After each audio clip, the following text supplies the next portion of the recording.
Day 2, 2-8, we're now going to solve the absolute value inequalities. So we're going to use the same methods that we did for absolute value equations. So you're going to isolate the absolute value. You're going to rewrite it as a compound inequality, and you're going to solve each part of the inequality. So we have to pay attention to the greater or the less than. So looking at the first example, I have a greater. So when I write this as two inequalities, I'm going to write it just as I would just eliminate the absolute value. But then when I write the next part, I'm going to flip the sign and negate the answer. And then you just solve like we did before. Remember, it's an or. Subtract 1, divide by 2. So greater than 2 or less than -3. And this does graph like an or. In B, before we worry about the absolute value part, we want to isolate that, keeping the sign, subtract 16. So now I end up with, in this greater, 4x greater than -8 or 4x less than 8. So you have x less than -2 or x less than 2. So what's this look like? Greater than -2, less than -2. Remember, it can be either. So how do I represent that? Since it can be either one, it's an or, means it is the entire, sorry about that. I just want to get rid of this. Won't let me erase that, so I'm sorry about that. It's the entire number line, and when it's the entire number line, we call that all real numbers. So you go ahead and try the next two. Pause the video.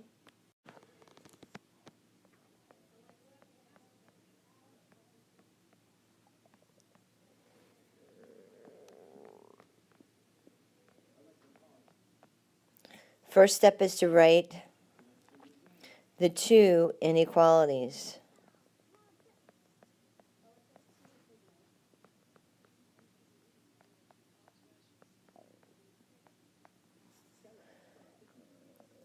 Greater than 5, less than -1.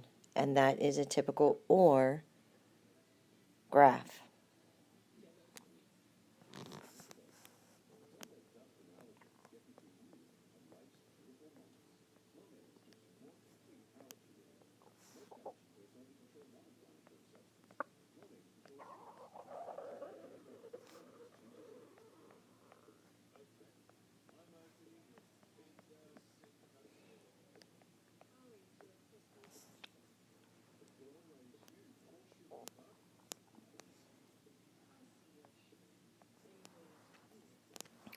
One way to remember is when it's an OR and an OR overlaps, then it's the entire number line.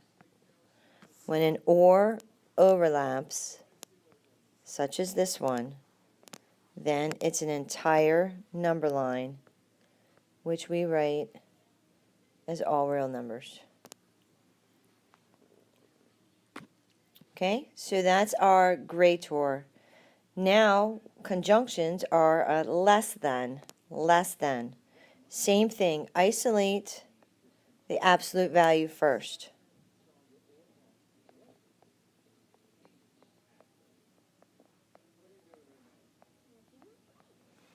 And then we still have Same thing as before,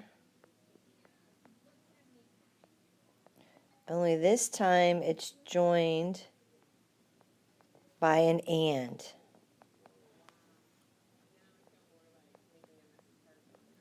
Add 9, I get 33.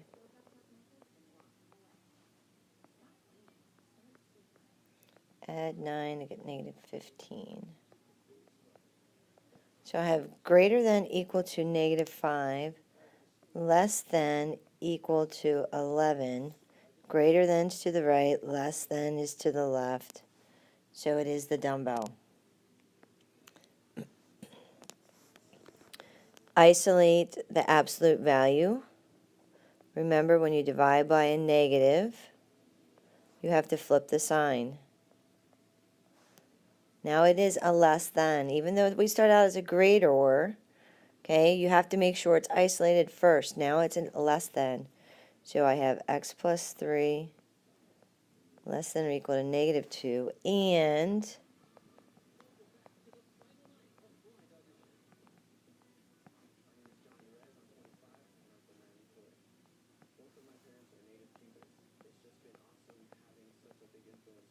so what's this look like? Less than equal to negative 5, greater than equal to negative 1. And remember, this is an and. So is there any overlap? Is there any overlap?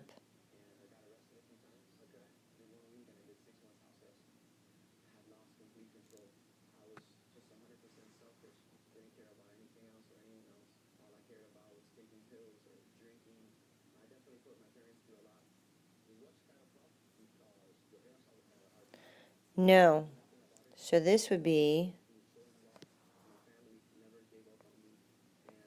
no solution. Pause the video and try the next two.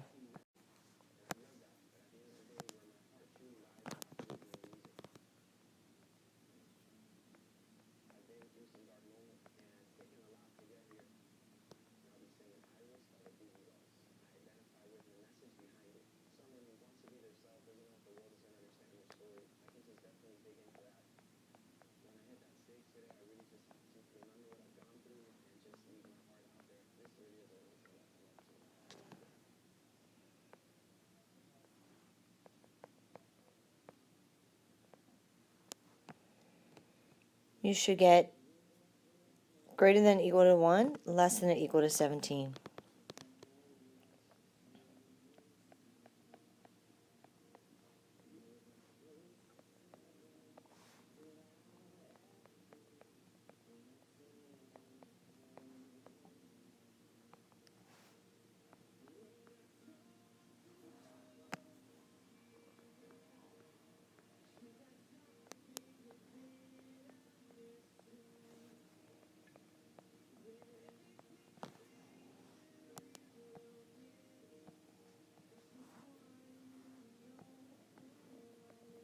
The next one, you see there's no overlap.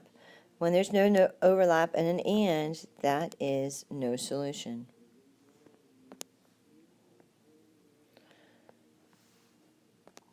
So let's just look. Explain why the solution set to the absolute value of 7x is greater than negative 1 is all real numbers. Well, remember that absolute value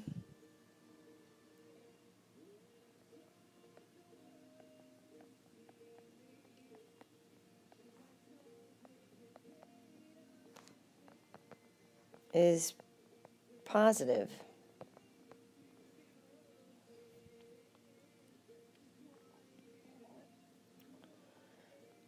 So you'd have 7x greater than negative 1 or 7x less than 1. So if you think about this, so greater than 1/7, less than 1/7, you will always have, or you won't always have, but you will have the overlap.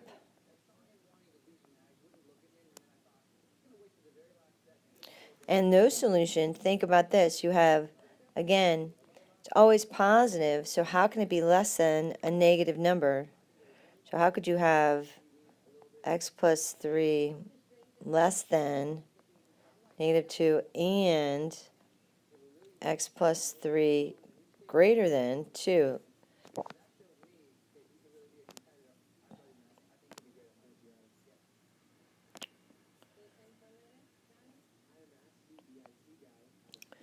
So if we would look at this, you'd have x plus 3 less, oops, sorry. You would have x less than or equal to negative 5 and x greater than or equal to negative 1. How can it be less than a number smaller than it's greater than? It's impossible. Can't possibly be both of these, and that's what an and is. So that's why that's an no solution. That is the end of day 2.